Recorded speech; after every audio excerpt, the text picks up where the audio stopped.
ملت ہوئی ہے زندہ پھر اس کی پکار سے، تقدیر کی اذاں ہے محمد علی جناں، تقدیر کی اذاں ہے محمد علی جناں۔ ناظرین السلام علیکم۔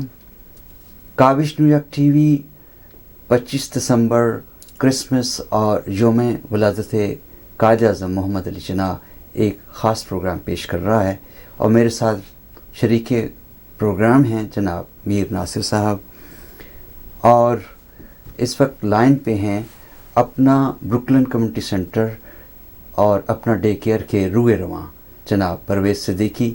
آپ ایک سماجی شخصیت بھی ہیں، آئیے ان سے بات کرتے ہیں۔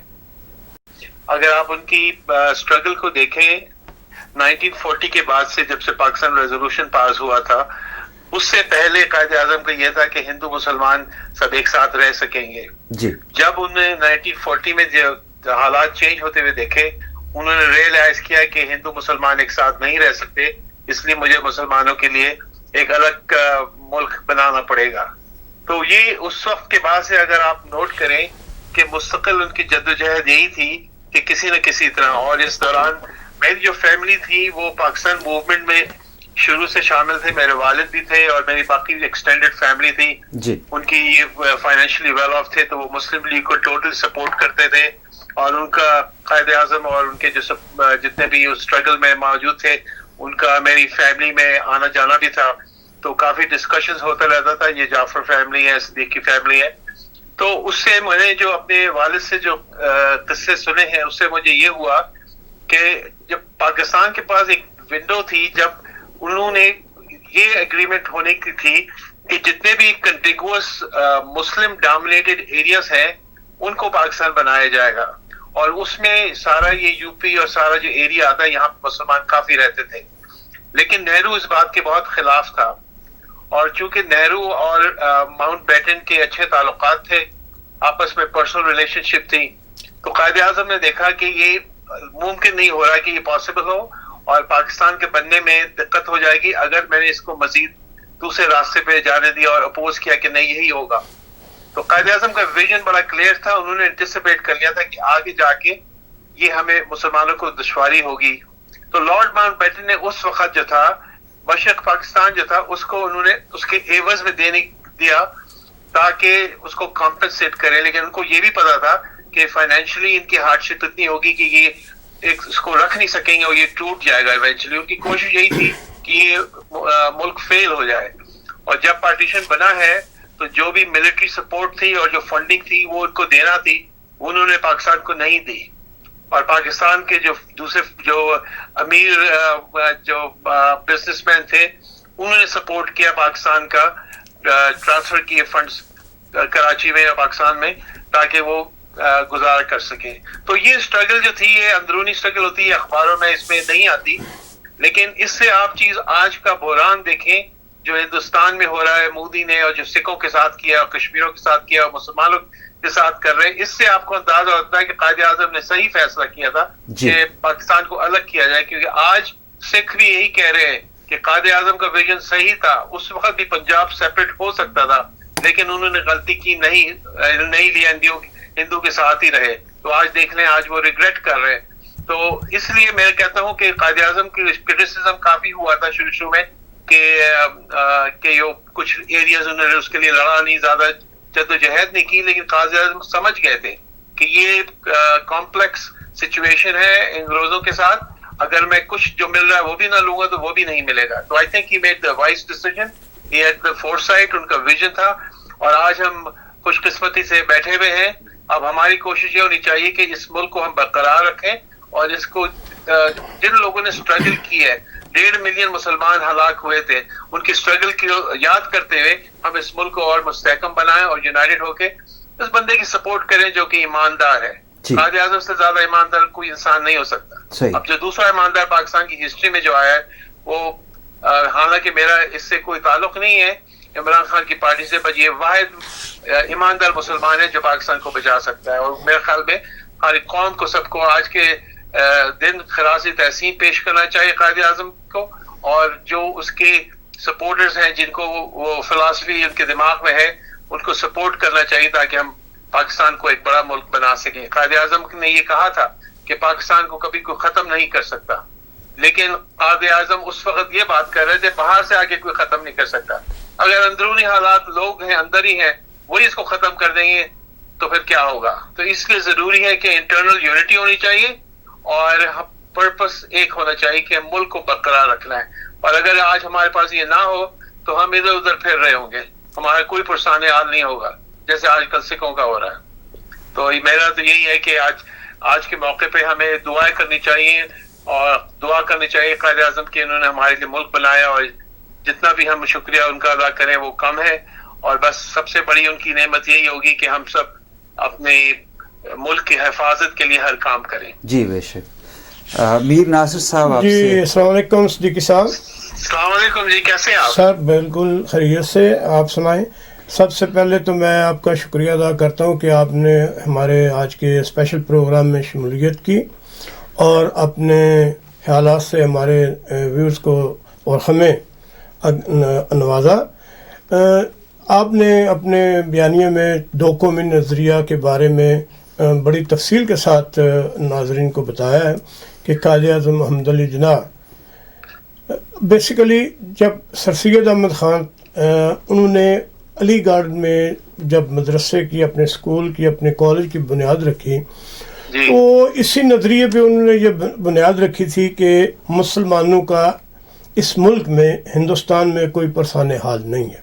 بالکل بیسیکلی اگر دیکھا جائے تو سر سید احمد خان ہی ہمارے دو قومی نظریے کے بیسک خالق تھے، اور علامہ محمد اقبال نے اس نظریے کی آبیاری کی، اور جناب محمد علی جناح صاحب نے جنہیں ہم فخر سے قائد اعظم کہتے ہیں، بانی پاکستان، انہوں نے اس نظریے کو عملی جامہ پہنایا.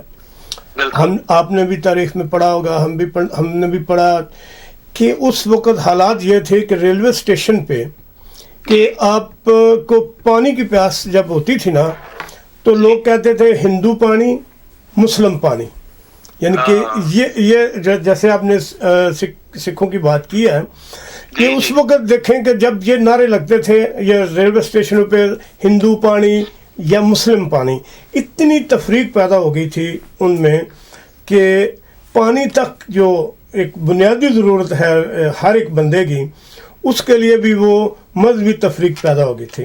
جیسا کہ آپ نے سکھوں کے بارے میں بھی فرمایا کہ اب تو میں اگر آپ ایون کہ ان کے پنجابی نیوز چینلز جو ہیں سرداروں کے وہ واچ کریں تو ان کے بڑے بڑے جو اس وقت کے لیڈر ہیں، وہ ایک ان کے بڑے مشہور پنجابی اداکار ہیں، مجھے اس وقت ان کا نام نہیں یاد آ رہا، وہ تو کہہ رہے تھے کہ بھائی ہمارے مسٹر تارا سنگھ سے یہ اتنی بڑی غلطی ہوئی کہ انہوں نے جناح صاحب کی بات کو اس وقت سمجھا نہیں.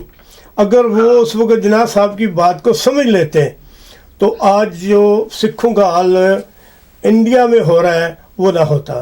جب مسلمانوں نے تو اپنا ملک لے لیا، اور یہ ہمارے لیڈر کی کیا اس کو کہتے ہیں کہ ان کی جو ثابت قدمی تھی، ان کی شخصیت میں جو استحکام تھا، انہوں نے کبھی یہ پرواہ نہیں کی اپنی زندگی میں، اپنی جدوجہد میں کہ ان کے ساتھ کون ہے یا کون نہیں.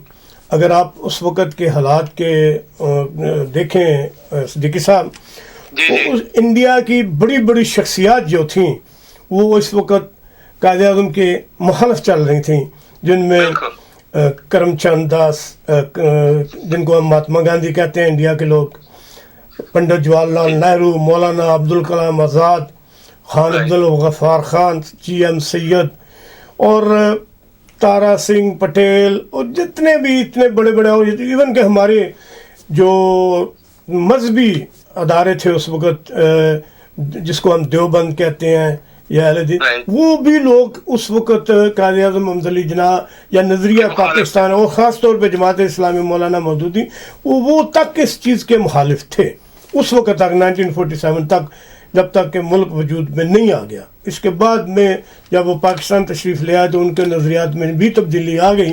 تو تبدیلی ان کے نظریات میں آنے کی سب سے بڑی دلیل یہ ہے کہ قائد اعظم محمد علی جناح جس نظریے کو لے کے چلے, جس بات کو لے کے چلے, اس میں صداقت تھی, بالکل, اس میں مسلمانوں کی بہتری تھی, اور وقت نے ثابت کیا کہ واقعی قائد اعظم محمد علی جناح ایک قومی لیڈر تھے اس پاکستان جو کہ موجودہ پاکستان ہے, اور ہندوستان کے مسلمانوں کے سچے لیڈر تھے.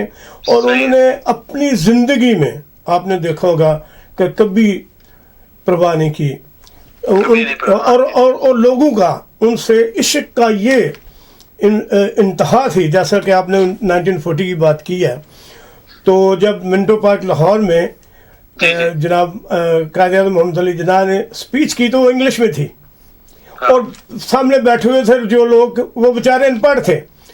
تو کسی اخبار نویس نے پوچھا کہ آپ کو سمجھ آ رہی ہے کہ مسٹر جناح کیا کہہ رہے ہیں؟ تو وہ لوگ کہتے تھے ہمیں سمجھ تو نہیں آ رہی انگلش کی, لیکن ہمیں اتنا پتا وہ جو کہہ رہے ہیں ٹھیک کہہ رہے ہیں, صحیح کہہ رہے ہیں, اور ہم ان کے ساتھ ہیں, اور ہم ان کی ہر بات کی جو ہے وہ تائید کرتے ہیں. اور جس ولولے کے ساتھ اس وقت یہ نعرہ چلا تھا, بٹ کے رہے گا ہندوستان, لے کے رہیں گے پاکستان, بٹ کے رہے گا ہندوستان, یعنی کہ گلی کوچوں میں اس نعرے کی گونج میں سینے پہ گولی کھائیں گے, پاکستان بنائیں گے. اور جیسا کہ اس وقت آپ نے بھی فرمایا کہ ہزاروں لاکھوں مسلمانوں نے اس ملک کے لیے, اس ملک کی آزادی کے لیے جانوں کے نذرانے پیش کیے, شہادتیں حاصل کیں. آج اس زمانے میں جو سردار وغیرہ تھے ان میں بھی فرقہ پیدا ہو گیا تھا, کیونکہ آپ دیکھیں انہوں نے پھر ہندوؤں کا ساتھ دیا. جو مسلمان ٹرینوں میں آ رہے تھے, امرتسر میں 2-3 کتنی ٹرینیں کٹ گئیں, اور وہاں پہ آدمیوں کو ہلاک کیا گیا, اور عورتیں اس زمانے سے غائب ہوئی ہیں. ایک کتاب لکھی ہے ایک ہندو نے, اس کا نام ہے لاسٹ ٹرین. اس میں سارا کچھ بتایا ہے کہ پاکستانوں کے ساتھ جو ٹرینوں میں آئے ہیں ان کے ساتھ کیا کیا ہوا ظلم, اور سرداروں نے کیا کیا ظلم کیا. ان کو اب احساس ہو رہا ہے, اس زمانے میں نہیں تھا, لیکن قائد اعظم کا ایک ویژن تھا. ان کو پتا تھا کہ جو میں سمجھتا ہوں وہ صحیح ہے, کیونکہ ان کو پتا تھا ساری اندرونی بات جو باقی لوگوں کو نہیں پتا تھی. باقی لوگ تو اپنے اس نظریے سے دیکھ رہے تھے کہ ہمیں اور مل سکتا ہے, ہمیں اور مل سکتا ہے, اس پہ کیوں کمپرومائز کر رہے ہیں. لیکن کچھ وقت کی نوعیت ایسی ہوتی ہے, جو انسان اس میں ہوتا ہے اسی کو سمجھ ہوتی ہے. وہ he was a remarkable statesman اور remarkable person who had insight کہ آگے ان لوگوں کی تھنکنگ کیا ہے. آپ جتنے بھی انگریزوں کے آپ دیکھیں, قائد اعظم نے کبھی کمپرومائز نہیں کیا, ہمیشہ اپنے اصول پہ رہے ہیں, اور انہوں نے کہا کمپرومائز تو میں کر ہی نہیں سکتا. یہ ان کی پرسنالٹی تھی. صدیقی صاحب, کمپرومائز کی آپ نے بات کیا کہ آپ کو یاد ہوگا, آپ نے پڑھا ہوگا کہ ہندوستان میں اس وقت تو ہندوستان ہی تھا, پنجاب لاہور میں ایک واقعہ ہوا تھا غازی علم الدین شہید والا, آپ کو یاد ہوگا. تو علامہ محمد اقبال صاحب نے اسپیشلی جناب محمد علی جناح صاحب کو بمبے سے ان کی وکالت کے لیے بلوایا. جی. تو آپ بھی جانتے ہیں کہ وکلا حضرات, میں پاکستان کی بات کر رہا ہوں, کہ اپنا کیس جیتنے کے لیے کیا کیا جتن کرتے ہیں, کیا کیا جھوٹ بولتے ہیں, کتنے وہ بناوٹی سٹوریز بناتے ہیں. تو قائد اعظم کی شخصیت کو دیکھیں کہ جب انہوں نے غازی علم الدین شہید صاحب سے ملاقات کی ایز اے ان کے وکیل, تو ان سے آپ نے فرمایا کہ میں تو جھوٹ نہیں بولوں گا. یہ پہلے الفاظ ہیں ان کے, میں جھوٹ نہیں بولوں گا. اگر تم یہ کہہ دو کہ میں نے قتل نہیں کیا تو میں تیرا کیس بہتر طریقے سے لڑ سکتا ہوں. تو ادھر سے بھی جواب آیا کہ اے قائد, اگر میرا قائد جھوٹ نہیں بول سکتا میں کیسے بول سکتا ہوں, میں نہیں بولوں گا. یعنی کہ انہوں نے کیس جیتنے کے لیے, جعلی ہیرو بننے کے لیے جھوٹ سے کام نہیں لیا تھا, سچ بولا تھا. اور جیسا کہ آپ نے موجودہ حالات کے بارے میں بات کی ہے صدیقی صاحب, یقین کریں ہمارے ایک عام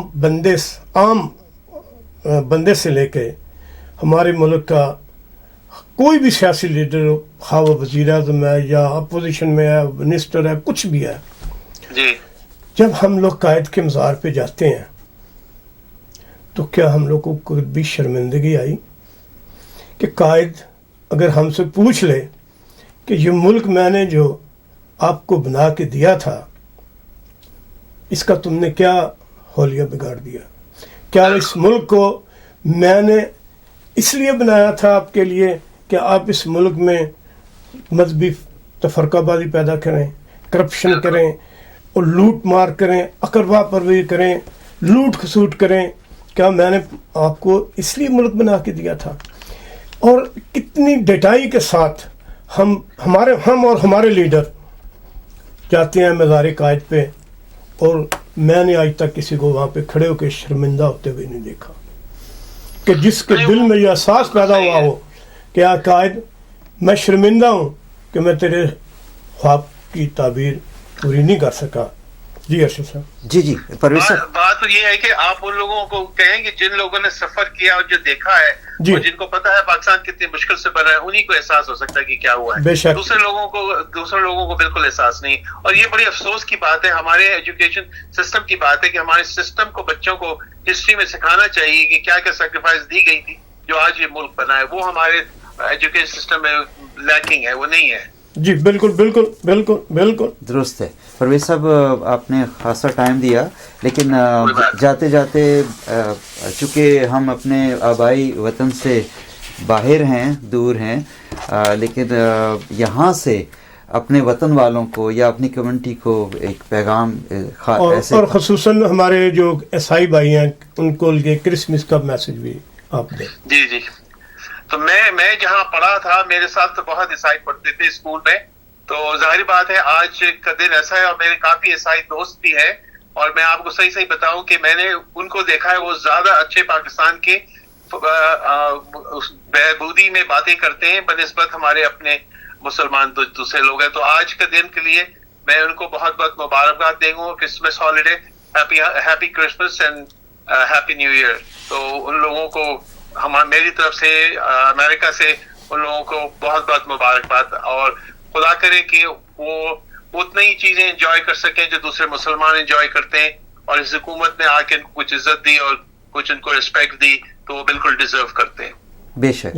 پرویز صاحب، ایک دفعہ پھر آپ کا بہت بہت شکریہ، آپ نے ٹائم دیا۔ اور یہ تو میرا فرض ہے قائد اعظم، تو میری آپ کو میں تصویریں کسی نے دکھاؤں گا، آپ بھول جائیں گے کہ یہ کتنی سیکریفائسز دی تھی۔ آپ قائد اعظم کی آنیسٹی کی میں بات ایک کہہ دوں کہ قائد اعظم 1 روپیہ ان کی تنخواہ تھی، اور فاطمہ جنہیں کا جو کھانے کا جو حساب کتاب تھا وہ اپنی جیب سے دیتے تھے، سرکار نہیں پے کرتا تھا، دیکھیے اپنی جیب سے وہ بل پے کرتے تھے۔ جی صدیقی صاحب، میں آپ کو ایک مزے کی بات بتاؤں، آپ شاید جانتے ہوں گے کہ پاکستان کی پہلی کیبنٹ جو میٹنگ تھی نا، جی قائد اعظم محمد علی جناح کی صدارت میں گورنر ہاؤس میں ہوئی، تو آپ کے جو سیکرٹری تھے نا انہوں نے آ کے پوچھا کہ سر چائے اور چائے کے ساتھ بسکٹ یا کچھ ایسی چیز کا انتظام کریں، تو آپ نے فرمایا کہ یہ جو منسٹرز ہیں گھر سے کھا کے نہیں آئے یا گھر سے چائے پی کے نہیں آئے؟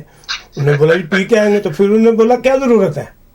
بالکل، یعنی کہ وہ اتنا قوم کے بارے میں سوچتے تھے، اور ان کی قربانی۔ یہ صدیقی صاحب یہ دیکھیں کہ انہوں نے اپنی بیماری کو آخری دم تک چھپائے رکھا، نہیں بتایا، وہ نہیں چاہتے تھے کہ ملک میں مایوسی پیدا ہو۔ اور آج کے ہمارے جو جتنے صاحبان ہیں، لیڈر صاحبان ہیں، وہ دیکھ لیں سوائے مایوسی کے اور کچھ بھی نہیں، وہ چھینک مارتے ہیں اور انگلینڈ پہنچ جاتے ہیں علاج کرانے۔ جی بالکل بالکل بالکل۔ اللہ حفاظت کرے ہمارے ملک کو، آمین۔ اور ابھی آپ جیسے لوگ جو ہے نا، مجھے خوشی ہوئی آج آپ سے بات کرنے کی، اور انشاءاللہ جو ہے نا ہمیں اسٹرگل کرنی جہاں بھی ہو تاکہ ہمارے ملک کو کچھ نہ ہو۔ بہت بہت شکریہ صدیقی صاحب، آپ کا Thank you so much. شکریہ۔ اللہ حافظ۔ اللہ حافظ۔ اللہ حافظ۔ قابل غور ہے۔ ٹھیک ہے۔ اور مجھے اس بات پہ بڑی حیرت ہوئی جو وہ ناشتے پہ گئے، ان کو پتا تھا کہ وہ ناشتے میں پہنتے تو وہ 3 پیس سوٹ ہے، لیکن ناشتے پہ وہ اپنا 3 پائے بھی پسند کرتے ہیں۔ مصباح صاحب السلام علیکم۔ ہمارا ہر پروگرام آپ کی دعا سے بہترین اور بڑی ریسرچ کے بعد ہم پروگرام ترتیب دیتے ہیں۔ جی بہت اچھا تھا۔ جی اور مجھے یہ یاد آتا ہے، ہم لوگ ایسٹ پاکستان میں جب تھے تو قائد اعظم نے جو ہے جب وہاں کا دورہ کیا تھا پاکستان بننے کے بعد، تو ایک بنگالی مجھے بتا رہے تھے کہ جب وہ وہاں ایک پھل ہوتا ہے کٹہل، اچھا جس کو جیک فروٹ کہتے ہیں. اچھا تو وہ ان کے سامنے جب لایا گیا تو قائد اعظم محمد علی جناح نے پوچھا کہ واٹ از دس؟ تو انہوں نے کہا دس از جیک فروٹ. اچھا تو انہوں نے کہا read in books but never saw one. اچھا اور ایک ان کا ایک مشہور جملہ ہے کہ ideologies do not live in the air they need a land. یعنی نظریات صرف ہواؤں پہ بسیرا نہیں کرتے، بے شک انہیں خطہ زمین کی ضرورت ہوتی ہے. درست ہے. 7 اگست سن 1947 کا ایک قصہ ہے جی کہ جب وہ پہلی دفعہ وہ 7 دن پہلے موئی پور ہوائی اڈے پہ جب وہ اترے جی تو کراچی میں گھن گھور گھٹا چھائی ہوئی تھی، آسمان کالا ہو رہا تھا. اچھا تو کچھ لوگ ان کی طرف چھاتا لے کے بڑھے، اچھا. امبریلا لے کے آگے بڑھے. قائد اعظم نے انہیں روک دیا اور کہنے لگے یہ کراچی کے بادل ہیں، انہیں میں بچپن سے جانتا ہوں، واہ یہ برستے نہیں ہیں، یہ آسمان پر صرف اس لیے آتے ہیں تاکہ آپ ان کا رنگ نہ بھول جائیں. بہت تو خوب. ایسے کئی قصے ہیں. اور ان کی تقریروں کا جو لب لباب یہ ہے کہ انہوں نے ایک مشہور تقریر ان کی 15 نومبر سن 1942 کو آل انڈیا مسلم اسٹوڈنٹس فیڈریشن سے انہوں نے فرمایا کہ مجھ سے اکثر پوچھا جاتا ہے کہ پاکستان کا طرز حکومت کیا ہوگا. جی پاکستان کا طرز حکومت کا تعین کرنے والا میں کون ہوتا ہوں؟ واہ مسلمانوں کا طرز حکومت آج سے 1300 سال قبل قرآن کریم نے وضاحت کے ساتھ بیان کر دیا تھا. واہ الحمدللہ قرآن مجید ہماری رہنمائی کے لیے موجود ہے اور قیامت تک موجود رہے گا. پھر اس کے بعد 6 دسمبر سن 1943 کو انہوں نے فرمایا کہ اللہ کی کتاب قرآن کریم وہ رشتہ، وہ چٹان اور وہ لنگر ہے جو ایک خدا، ایک کتاب، ایک رسول اور ایک امت کا سبق دیتی ہے. واہ پھر 17 ستمبر سن 1944 کو گاندھی جی کو، مہاتما گاندھی کو انہوں نے ایک خط میں لکھا کہ قرآن مسلمانوں کا ضابطۂ حیات ہے، اس میں مجلسی، مذہبی، دیوانی، فوجداری اور عسکری احکامات موجود ہیں. یہ صحت اور حقوق اور اخلاق اور سزا اور جزا کے مکمل احکامات کی راہ دکھاتا ہے. سبحان اللہ. 10 ستمبر سن 1945 کو عید الفطر کے موقع پر فرمایا ہمارا پروگرام قرآن کریم میں موجود ہے. کسی نے ان سے پوچھا تھا کہ پاکستان کا پروگرام کیا ہوگا، تو انہوں نے کہا ہمارا پروگرام قرآن کریم میں موجود ہے. تمام مسلمانوں پر لازم ہے کہ قرآن غور سے پڑھیں، اور آج بھی یہ فرمان لاگو ہوتا ہے کہ تمام مسلمانوں پہ لازم ہے کہ قرآن غور سے پڑھیں. قرآن کی موجودگی میں مسلم لیگ مسلمانوں کے سامنے کوئی دوسرا پروگرام پیش نہیں کر سکتی. اور ایک مشہور واقعہ جو ہے وہ بمبئی کا ہے کہ ایک صاحب رات کو 12 ساڑھے 12 بجے وہ ادھر سے گزر رہے تھے جہاں مسٹر جناح رہتے تھے. تو انہوں نے دیکھا ان کے گھر کی لائٹ جل رہی ہے، تو ان کو ہمت ہوئی تو وہ گئے اور ان کے بعد انہوں نے دروازے پہ نوک کیا تو قائد اعظم نے دروازہ ان کا کھلوایا اور انہوں نے کہا بھائی اس وقت تم کس لیے آئے ہو؟ کہ مسٹر جناح میں گاندھی جی کے گھر سے پاس سے بھی گزرا تھا، لیکن میں نے وہاں دیکھا کہ وہ سو رہے تھے. اچھا. وہ 8 بجے بکری کا دودھ پی کے سو جاتے تھے. ٹھیک ہے. تو کیا وہ سو رہے ہیں، آپ جاگ رہے ہیں، وجہ کیا ہے؟ کہنے کہ بھائی اس کی بہت معمولی وجہ ہے، گاندھی جی کی قوم جاگ رہی ہے اس لیے وہ سو رہے ہیں. جی. میری قوم ابھی سو رہی ہے، واہ. اس لیے میں جاگ رہا ہوں. تو یہ کچھ واقعات تھے، میں نے کہا کہ آپ سے شیئر کر لوں. بہت خوبصورت. اور میر صاحب کو سن کے بڑا اچھا لگا. اللہ ان کو جو ہے عمر خضری عطا کرے، آمین. اور اسی طرح آپ کے پروگرامز میں وہ شرکت کرتے رہے اور اپنے علم کی بصیرت سے ہمیں نوازتے رہے. آمین. اور ان کا بھی بہت بہت شکریہ جو آئے تھے پرویز صدیقی صاحب، اپنا کے جو ڈائریکٹر ہیں. جی اور آپ کا بہت بہت شکریہ کہ آپ کی کاوشیں رنگ لا رہی ہیں. اب وہ کاوش انیشل اسٹیج میں نہیں ہے. جی بے شک. اب یہ بچہ جوان ہو چکا ہے. بے شک بے شک. مصباح صاحب مجھے اجازت دیجیے، پھر انشاءاللہ بات ہوگی آپ سے. مصباح صاحب، امیر صاحب کچھ کہنا چاہ رہے ہیں؟ مصباح صاحب. ہلو. جی حضور.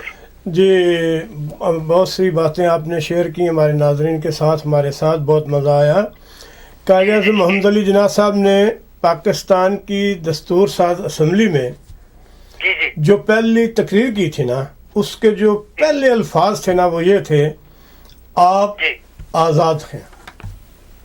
آپ آزاد ہیں. یہ پہلے الفاظ ہیں ان کے اپنی فرسٹ سپیچ کے کہ آپ آزاد ہیں. آپ ہندو ہیں مندر جائیں، آپ مسلم ہیں مسجد جائیں. ریاست کو اس سے کوئی سروکار نہیں کہ آپ کا مذہب کیا ہے. یہ پاکستان ہے، یہاں پہ سب کو اس کے مذہب کے مطابق برابری کے حقوق ہیں. جیسا کہ آپ نے بھی فرمایا کہ قائد اعظم محمد علی جناح صاحب ایک پڑھے لکھے نہ تھے، وہ بیرسٹر تھے، قرآن کا مطالعہ تھا، حدیث کا مطالعہ تھا، جو اپنی بساط کے مطابق وہ جانتے تھے کہ اسلام نے اقلیتوں کو کیا حقوق دیے ہیں، اسلام نے ریاست کے کیا فرائض ہیں، عوام کے کیا فرائض ہیں، وہ ان کو پتہ تھا سارا. تو ان کی جو آپ فرسٹ سپیچ ہے نا دستور ساز اسمبلی کی، اگر آپ وہ سنیں یا پڑھیں تو آپ کو ہاں جی تو آپ کو پتہ چلے گا کہ وہ کتنی عظیم شخصیت تھی. بے شک. اور دنیا ایک میں بات ہے، انگریزی کا ایک جملہ یاد آتا ہے جی کہ ہم لوگ بہت سے لوگوں کو ظاہری دیکھتے ہیں اور اس کے بعد ججمنٹ لیتے ہیں. تو انگریزی میں ہے کہ some of the blind spots that you are missing others are not missing and some of the blind spots that others are missing you are not you are missing. Not missing. تو ان کی شخصیت، ان کے کردار کا یہ عالم تھا کہ میں نے ایک واقعہ پڑھا تھا ان کے بارے میں، قائد اعظم کے بارے میں، کہ ایک دفعہ آپ ٹرین پہ سفر کر رہے تھے اور اس میں کچھ ہندو لوگ بھی سفر کر رہے تھے. تو ایک عورت کے خیال آیا کہ میں آج بڑا موقع ہے کہ جناح صاحب اپنے کمپارٹمنٹ میں اکیلے بیٹھے ہوئے ہیں، ان کو بدنام کرنے کا.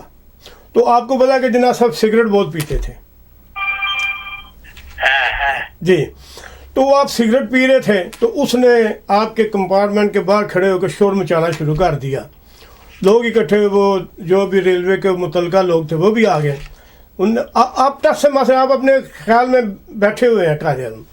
تو اس نے بولا کیا، کہتی ہے کہ یہ دیکھیں پتہ نہیں کون ہے اور اس نے مجھے تنگ کرنے کی کوشش، ہراس کرنے کی کوشش کی ہے.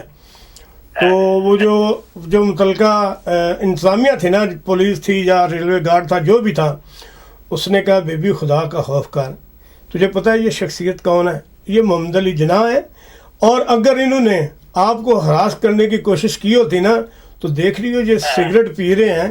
اور وہ مجھے نہیں پتا اس کو اردو میں کیا کہتے ہیں، وہ جو آگے جو راکھ ہوتی ہے جی. ہماری زبان میں تو اس کو گل کہتے ہیں، گل کہتے ہیں جو جل چکا ہوتا جل چکا ہے. سگریٹ کا تو وہ نیچے نہیں گرا تھا، وہ نیچے نہیں گرا تھا ابھی. ٹھیک ہے. ہاں.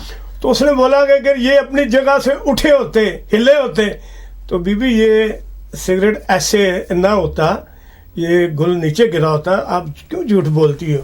یعنی کہ گھٹیا سے گھٹیا بھی الزام ان لوگوں نے قائد اعظم پہ لگانے کی کوشش بھی کی، لیکن اللہ تعالیٰ جس کا حامی و ناصر ہو.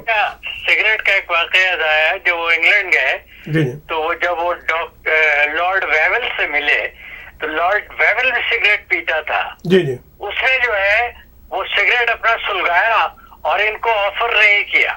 جی جی تو قائد اعظم نے اس کا بہت برا مانا اپنا. ان کا سگریٹ کیس ہوتا تھا، وہ جو سنہرے رنگ کا تھا، سگریٹ کیس کھولا، ایک سگریٹ جلایا، دوسرے سگریٹ کو ہاتھ میں لے کے ایسے فلور پہ رول کر دیا. اچھا صحیح ہے، کیا بات ہے. مصباح الحق صاحب بہت شکریہ جی، بہت بہت شکریہ، بہت بہت شکریہ. اللہ حافظ جی، بہت شکریہ جی. اللہ حافظ. اللہ حافظ جی. ماشاء اللہ جی، بڑا اچھا رہا. ہم قائد اعظم محمد علی جناح پہ پروگرام کر رہے ہیں. قائد اعظم محمد علی جناح جو ہیں 25 دسمبر 1876 یعنی 1876 کو کراچی پاکستان پیدا ہوئے, اور آج کرسمس کا دن ہے اور محمد علی جناح صاحب کی برتھ ڈے بھی ہے, قائد ملت کی. تو اس پہ ہمارا قائد اعظم کی, اور اس پہ ہمارا یہ special program Kavish New York T V کی اسپیشل پریزنٹیشن ہے.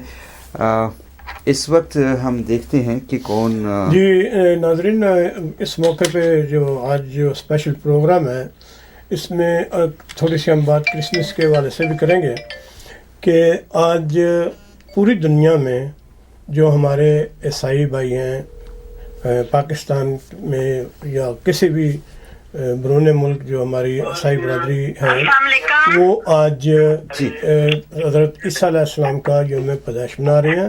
ہم ان کی خوشی میں برابر کے شریک ہیں, اور عیسیٰ علیہ السلام نہ صرف کرسچن بلکہ ہم مسلمان ہیں. ہمارا بھی ان پہ ہم بھی ان کو نبی مانتے ہیں, ہمارا بھی ان پہ اور ان کی کتاب انجیل پہ ایسے ہی ایمان ہے جیسا ہمارا دوسری کتابوں پہ ایمان ہے, کیونکہ ہم مسلمان ہیں. ہم نبی کریم صلی اللہ علیہ وسلم اور ان سے پہلے جتنے بھی انبیاء دنیا میں تشریف لائے, آپ تو خاتم النبیین ہیں اور قرآن آخری کتاب ہے. اس سے پہلے جتنے بھی اسلامی کتب ہیں ہم سب پہ ایمان لاتے ہیں. تو باجی السلام علیکم. باجی عابدہ ستار اس وقت لائن پہ ہیں ناظرین, اور آپ باجی عابدہ ستار کی کون کون سے تعارف میں کراؤں. پاکستانی کمیونٹی میں ایک خاتون ہونے کے ناطے بہت کام کیا انہوں نے اپنی کمیونٹی کی بہتری کے لیے.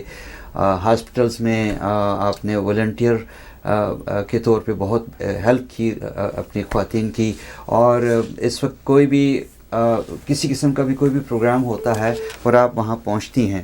آپ یہ بتائیے کہ قائد اعظم محمد علی جناح کا کہ آپ یوم پیدائش ہے آج, پھر آج کرسمس منائی جا رہی ہے, تو ایک کمیونٹی ایکٹیوسٹ ہونے کے ناطے باجی آپ اس وقت آپ کے کیا جذبات ہیں, اور خاص طور پر ہم ملک سے باہر ہیں اپنے آبائی وطن سے, تو اس میں آپ کیا فیل کر رہی ہیں اس وقت؟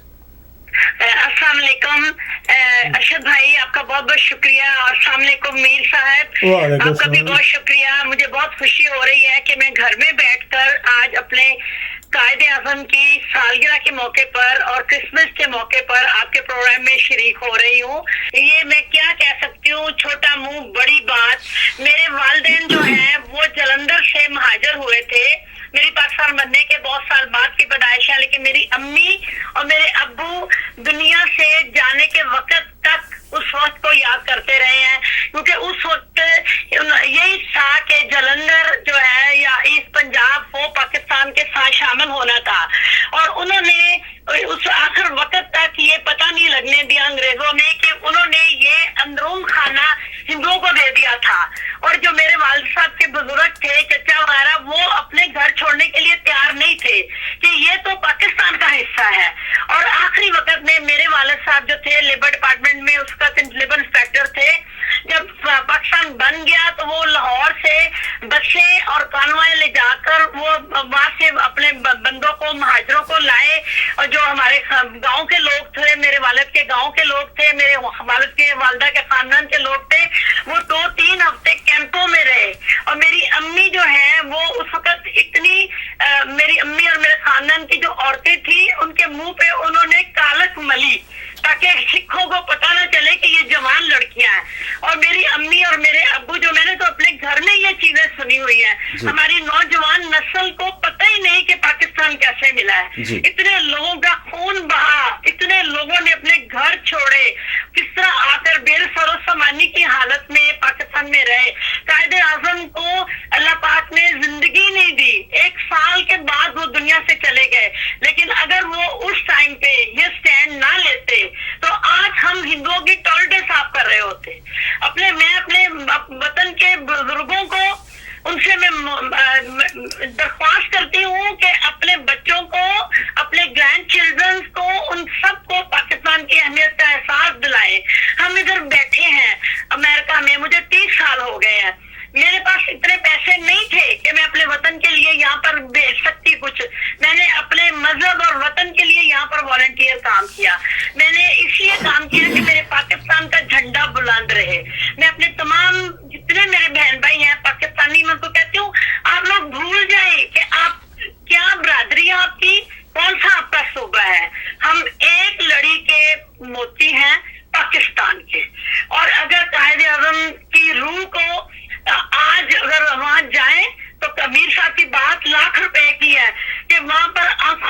آنسو آتے ہیں اور دل میں یہ ہوتا ہے کہ ہم کیا منہ لے کر قائد کے مزار پہ آئے ہیں, قائد کے مزار پہ ہم کیا منہ لے کر آئے ہیں. وہ وطن جو قائد اعظم نے ایک لیا تھا, ایک قوم کے لیے لیا تھا, وہاں پر انہوں نے کتنے تفرقے بنا دیے. یہ ڈنڈے اٹھا اٹھا کے اپنے لوگوں کو مار رہے ہیں. یہ انہوں نے کیا لینا ہے؟ یہ سیاست جو ہے نا یہ سب سے گندی چیز ہے. سیاست کو چھوڑ دیں, اپنے وطن کے لیے اپنی جان قربان کرنے کا سوچیں, اپنی فوج کو سلام کریں, فوج کی عزت کریں, اپنے وطن کے لوگوں کی عزت کریں. جو غریب ہے اس کو مٹھی بند کر کے دیں. یہ نہیں کہ اگر آپ نے چاول کی ایک بوری دینی ہے اس کی تصویریں آپ اخباروں میں لگا رہے ہیں. یہ تو اللہ پاک کا بھی حکم نہیں ہے. تو ارشد بھائی میں بہت جذباتی ہو گئی ہوں اور میرے سے نا اور زیادہ بولا بھی نہیں جائے گا کیونکہ میں نے بہت بڑی بری بیماری بھی دیکھی ہے اور اس وجہ سے تو میں آپ کا بہت شکریہ ادا کرتی ہوں. باجی آپ کا بہت اچھا پروگرام آپ پیش کر رہے ہیں, آپ کا بہت شکریہ. آپ کا باجی ایک صرف ایک بات جاتے جاتے پوچھ لوں, واقعی آپ تو شروع سے ہی بڑی مجاہد ہیں, لیکن ابھی جس بیماری کے ساتھ آپ نے مقابلہ کیا اور آپ نے یہ جنگ جیتی ہے, تھوڑا سا بتا دیں گے سننے والوں دیکھنے والوں کو کہ اگر کوئی اس وبا کا شکار ہو جسے آج کرونا کہا جا رہا ہے تو اسے اس کے ساتھ فائٹ کرنے کے لیے حوصلے سے کام لیں اور کچھ اپنے الفاظ تھوڑے سے ادا کیجئے کہ کیا کریں وہ اپنا ایکسپیرینس بتا دیں. جی میں سب سننے والوں کو بتاتی ہوں کہ میں کووڈ میں مبتلا ہو گئی تھی اور مجھے پتہ ہی نہیں تھا کہ مجھے کرونا ہے. اس میں بھی میں نے کشمیریوں کے لیے 2 میل کی واک کی, میں نے بورڈ واک پر اپنا ڈے کیئر کے ساتھ. میں ان کے ساتھ والنٹیئر کام کر رہی ہوں نکی کے ساتھ, اور مجھے انہوں نے ریکویسٹ کی کہ ہم نے کشمیریوں کے لیے واک کرنی ہے. میں وہاں پر گئی, لیکن اس دن مجھے محسوس ہو رہا تھا کہ میرے سے چلا نہیں جا رہا اتنا, لیکن پھر بھی میں نے کوئی اتنا اثر نہیں لیا. تو میری ایک دوست ہے, اس سے مجھے کہا کہ عبدہ باجی آپ کا رنگ اتنا پیلا کیوں ہو گیا ہے, اور میں نے اس کو مذاق میں کہا کہ تم نے مجھے ہمیشہ میک اپ میں دیکھا ہے تو آج میں بغیر میک اپ کی ہوں. پھر بھی مجھے اندازہ نہیں ہوا. اچھا, اس کے بعد 3-4 دن کے بعد مجھے ایسے محسوس ہو کہ میں پسینے مجھے آ رہے ہیں. تو اپنا گرمی کا موسم تھا کیونکہ میں اپنا ڈے کیئر کے ساتھ نا والنٹیئر ان کی پینٹری پہ کام کر رہی تھی. میں فوڈ ہم لوگ تقسیم کرتے تھے بدھ والے دن. تو میں نے وہاں پر ستمبر کے مہینے میں نا 2 دفعہ پانی پیا ہے ماسک ہٹا کے. تو مجھے لگتا ہے کہ وہاں سے میں نے وہ میرے اندر وہ جراثیم چلا گیا, لیکن مجھے کوئی بخار نہیں ہوا, کوئی کھانسی نہیں ہوئی. تو مجھے نا ویکنس فیل ہوئی اور مجھے ساتھ موشن شروع ہو گئے. جب مجھے موشن شروع ہوئے میں نے پھر بھی لائٹلی لیا نا. تو ایک دن مجھے ایسے لگا کہ مجھے پانی میں مجھے ڈی ہائیڈریشن ہو رہی ہے. تو میں نے اپنے ڈاکٹر عبداللہ ہیں, اللہ پاک ان کو زندگی دے, کونین ہاسپٹل میں جہاں میں والنٹیئر کام کر رہی ہوں نا, وہاں کے ہمارے GI کے ڈاکٹر ہیں. ان کو میں نے صبح 5 بجے ٹیلی فون کیا تو میں نے کہا بھائی جان مجھے لگتا ہے کہ مجھے اسٹمک کی تکلیف ہے. پچھلے 5 سال سے میری انڈوسکوپی ہوتی ہے ہر سال نا, منہ میں کیمرہ ڈال کے میرے معدے کا ٹیسٹ لیتے ہیں اور مجھے ٹریٹ کرتے ہیں وہ نا. میں نے کہا مجھے لگتا ہے مجھے انڈوسکوپی کی ضرورت ہے. تو مجھے وہ کہتے ہیں کہ آپ باجی ER میں آ جاؤ کونین ہاسپٹل میں. آپ یقین کریں اچھا بھائی, بچے میرے سوئے ہوئے تھے, میرے میاں بھی سوئے ہوئے تھے. میں نے اپنے بیٹے کو احمد کو کہا, میں نے کہا احمد مجھے ہاسپٹل جانا ہے, مجھے اوبر منگوا دو. مجھے کہنے لگا کہ میں اوبر منگوا دیتا ہوں. مما میں آپ کو چھوڑ آتا ہوں. میں نے کہا نہیں آپ مجھے میں اوبر پہ اکیلی بیٹھ کے چلی گئی. میرے میں ماشاءاللہ بہت زیادہ کانفیڈینس بھی ہے اور میرے میں ہمت بھی بہت زیادہ ہے شروع سے نا. میں جب وہاں گئی ہوں تو میں بالکل ایسا تھا جیسے گر رہی ہوں. تو ڈاکٹر عبداللہ کے 2 اسسٹنٹ میرا انتظار کر رہے تھے کیونکہ آلریڈی ان کے ساتھ میں کام جو کرتی ہوں. وہ مجھے لڑکا اسے میری حالت دیکھی تو مجھے اندر لے گیا. مجھے جا کے اس نے بیڈ پہ لٹایا تو مسٹر چودھری ان کا نام ہے, GI کے ڈاکٹر ہیں. اسے مجھے دیکھ کے نا مجھے اس نے کہا جلدی سے نرس کو کہا کہ ڈرپ لاؤ. انہوں نے مجھے وہیں پہ ER میں نا اندر ہی ڈرپ لگا دی. مجھے بعد میں ایڈمٹ کیا. اچھا کوئی پتا نہیں کہ مجھے کووڈ ہے.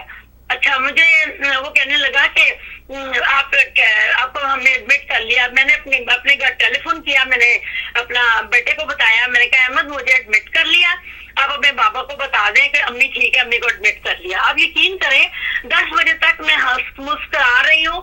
یہ کووڈ کا لفظ جو ہے نا یہ ایک قسم کا جن ہے, جو بندے کے اندر جن آ جاتا ہے. یہ جیسے کہتے ہیں نا فلاں بندے کے اندر جن آ گیا.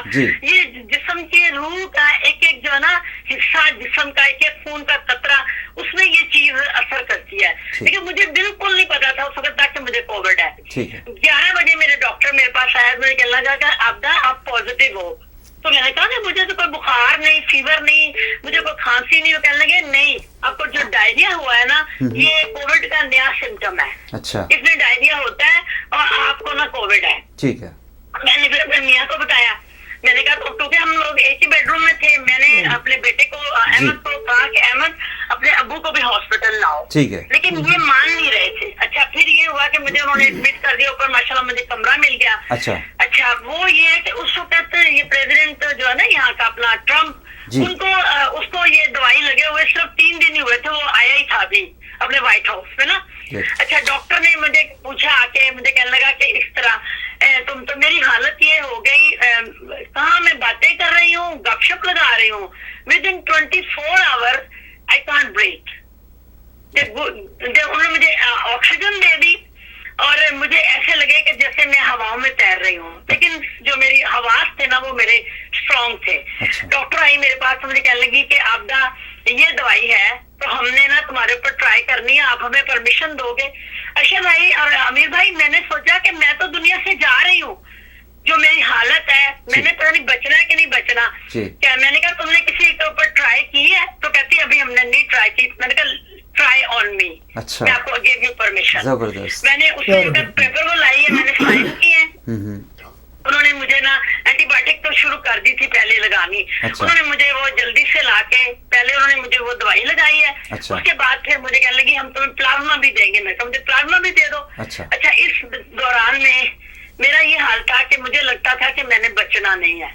آپ کو پتا ہے کہ میرا بیٹا ڈیف ہے, احمد جو ہے, تو چھوٹی بچی کو بھی ہیئرنگ پرابلم ہے, اور جو میرے ہسبینڈ ہیں ان بٹوین ان کو بھی بچے لے آئے تھے ہاسپٹل نا. تو میرے میاں جو ہے نا ان کی ایج 70 سال سے زیادہ ہے, میری ایج چھوٹی ہے. انہوں نے مجھے 24 آور کے بعد ٹریٹمنٹ شروع کیا, لیکن ان کو رائٹ وے انہوں نے پلازما لگا دیا. اچھا اب یہ تو 2 دن کے بعد یہ کہہ لگے میں تو یہاں نہیں رہنا, یہ واپس آ گئے. میرے ڈاکٹر میرے پاس آئی, مجھے کہتی ہے کہ آبدا تمہارا ہسبینڈ تو لڑ کے گھر چلا گیا. میں نے کہا کوئی بات نہیں. میں نے اپنا اسی وقت اپنا سیل فون جو تھا نا چارج کروایا, چارجر وہاں سے لے کے میں نے اپنے بیٹے کو, میں اپنا پرسنل ایکسپیرینس شیئر کر رہی ہوں کہ ایز اے مسلم مجھے نہیں پتا کہ وصیت لکھنی چاہیے کہ نہیں, لیکن آج سے 5 سال پہلے میں پاکستان جانے سے پہلے وصیت لکھ کے ہندو کو, یہ اپنا جو جوش وکیل ہے اس کو میں نے پیسے دیے, میں نے وصیت لکھی اپنی, اور میں اس کو اپنے بیٹے کو بتا کے میں اور میرے میاں پاکستان گئے تھے نا. اسی طرح میں نے احمد کو رائٹ وے میسج کیا. آپ یقین کریں وہ میسج پڑھا نہیں جاتا, اتنی رانگ میں نے انگلش لکھی ہے کیونکہ مجھے ایسا لگتا تھا میں ہواؤں میں تیر رہی ہوں. اچھا میں نے اس کو میسج کیا کہ بیٹا میری فلاں چیز فلاں جگہ پڑ گئی ہے, پڑی ہوئی گھر میں, اگر میں مر گئی تو تم نے یہ چیزیں اس طرح ڈیل کرنی ہے, تم نے بعد میں بہنوں کو بتانا. اب یقین کریں کہ ایک قسم کا یہی تھا کہ اب موت سامنے کھڑی ہے. اچھا اس کے بعد میاں میرے گھر آ گئے تھے, لیکن میری حالت سنبھلی نہیں تھی. تو مجھے پکڑ کے باتھ روم لے جا رہے تھے. میں نے ان کو کہا میں نے باتھ روم جانا ہے. پھر مجھے بار بار میری ڈاکٹر آئی تو مجھے کہا تم 1 منٹ کے لیے آکسیجن اپنی ریموو کرو اور ٹرائی کرو بریتھ یور اون سے. تو میں اپنا کوشش کرتی رہی. آپ یقین کریں 7ویں دن میں نے آکسیجن کا ہٹایا. 5 منٹ تک میں نے کوشش کی, پھیپھڑوں کو اپنے کوشش کر کے میں نے سانس لیا, اور اس کے بعد جب وہ آئی ہے تو اسے جب میری آکسیجن چیک کی ہے تو اس وقت میری آکسیجن 65 تھی, 65 تھی. اچھا تو مجھے اس نے کہا کہ ابدا, اچھا اسی ساتھ جب اس نے میری آکسیجن 65 ہوئی ہے نا تو ساتھ ہی میرا کھانا آ گیا. جب میرا کھانا آیا نا تو میں نے کہا کہ doctor it's a good smile. تو ڈاکٹر ہنس کے مجھے کہنے لگی ابدا یو سروائیو, کہ تمہیں آج کھانے کی اسمیل آ گئی. مجھے کھانے کی اسمیل 2 ہفتے سے آ نہیں رہی تھی, اور پتہ ہی نہیں تھا کہ گھر میں خوشبو نہیں آ رہی کہ بھائی یہ سمٹم ہے. کھانے پینے کی خوشبو نہیں آتی, کھانے کو دل نہیں کرتا, آپ کو گھر میں کوئی اسمیل نہیں آئے گی, آپ کا دل گھبرائے گا, پسینے آئیں گے, کچھ لوگوں کو وامٹنگ ہوتی ہے, کچھ کو ڈائریا ہوتا ہے, کچھ کو بخار چڑھتا ہے, کچھ کو کھانسی ہوتی ہے, کچھ کو صرف ہیڈ ایک ہوتا ہے. اور یہ کوئی اللہ دیکھیں ہم وبا سے ڈرتے ہیں نا, موت تو سامنے کھڑی ہے. میں کہتی ہوں کورونا سے ڈرنے کی کیا ضرورت ہے, موت تو سامنے کھڑی ہے. اگر موت آنی ہے تو آ جانی ہے,